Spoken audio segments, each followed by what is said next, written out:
T'es mécontent du comportement de ton dernier enfant, alors que c'est à cause de toi. Tout simplement car tu as changé l'éducation que tu as donnée à tes enfants entre tes deux aînés que tu as mis au monde et que tu as éduqués correctement, et les cadets, les plus petits. Avec les aînés, tu as été un peu plus dur en termes d'éducation, en termes de communication.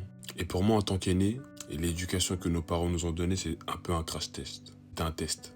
Ils ont testé sur nous, puis au fur et à mesure du temps, ils se sont recalibrés sur les plus petits, avec une manière plus douce et plus éducative. Sauf qu'avec la génération à l'heure actuelle, il faut être un peu plus dur, un peu plus éducatif certes, mais quand tu discutes avec un enfant, c'est pas à l'enfant de prendre la décision, c'est à toi en tant que parent. Vous laissez beaucoup trop de liberté aux jeunes.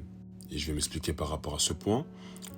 À l'ancienne, nos parents, ils nous mettaient des ultimatums qu'on devait respecter. Alors qu'à l'heure actuelle, j'ai plus l'impression que c'est de la négociation à chaque prise de décision d'un parent envers un enfant que des ultimatums. Si tu laisses le choix à un enfant de prendre la décision à ta place, il va le faire.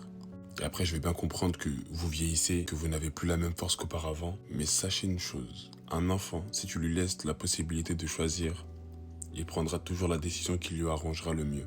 Si vous êtes trop fatigué, déléguez la tâche parentale à votre fils aîné en ne sapant jamais l'autorité du grand frère devant les plus petits.